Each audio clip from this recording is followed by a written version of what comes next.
Nous sommes maintenant rendus à l'automne, le temps des corvées qui n'en finissent plus. Il faut fermer la piscine, ramasser l'ensemble patio, monter l'abri d'auto et évidemment s'occuper de notre terrain. Aujourd'hui, on va répondre à vos questions sur qu'est-ce qu'on fait avec les différentes plantes.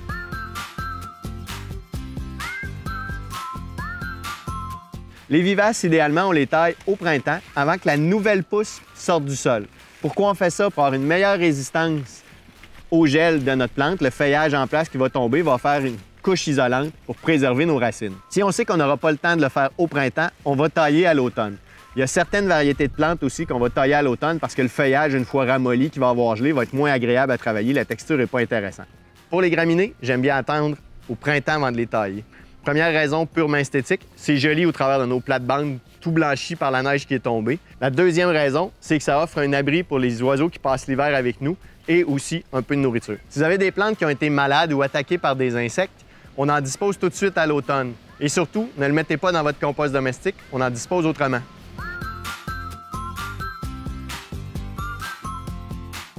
Pour la catégorie des arbustes, c'est assez simple. Ce qu'on vise à faire, c'est éviter les bris causés par la neige et la glace au printemps quand ça va fondre. On veut s'assurer de garder ensemble en petits paquets toutes nos branches pour éviter l'emprise de la glace qui va créer des blessures sur la plante. On va attacher notre plante avec une corde de jute ou de tissu et non pas avec de la corde de plastique. Quand il y a des feuilles, non, on n'attache pas. On va attendre que les feuilles soient complètement tombées pour éviter que les feuilles moisissent en place et qu'on ait des problèmes de maladie.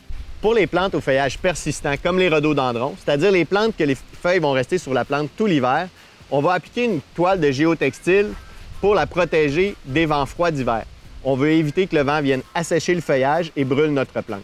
Pour ce faire, on va planter des piquets autour de notre plante. On va enrouler de géotextile et on s'assure que le géotextile n'entre pas en contact avec la plante parce qu'on ne veut pas y causer des brûlures dues au vent cet hiver. Pour la protection hivernale, ce qu'on va préconiser, c'est un géotextile conçu à cet effet. On va placer le côté lustré vers l'extérieur qui va agir à titre de brise-vent. Nos grands-mères utilisaient beaucoup le jute, mais ça sert à rien. Ça vient humide, ça vient mouillé, ça vient glacé, ça ne protège pas le vent. On n'en veut tout simplement pas.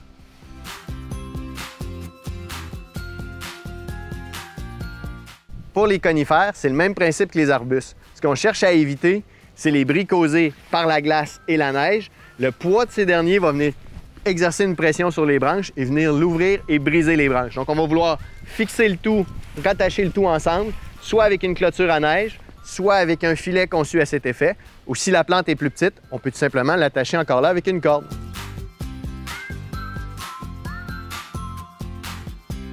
Si vous avez des rosiers à la maison, vous pouvez utiliser ce genre d'accessoire qu'on appelle un cône à rosier.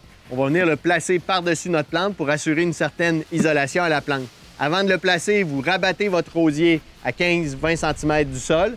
On place le cône par-dessus et évidemment le plus tard possible parce que s'il fait encore très chaud, la plante va cuire à l'intérieur. Donc mi-novembre, mi-décembre et au printemps, on le retire le plus tôt possible.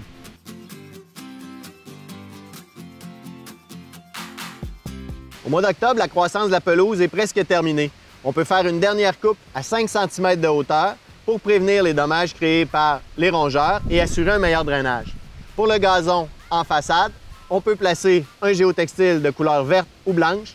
On évite la couleur noire qui va créer de la chaleur et qui va faire brûler notre pelouse. À l'automne, on le place le plus tard possible, soit au mois de novembre, et on le retire au printemps le plus tôt possible.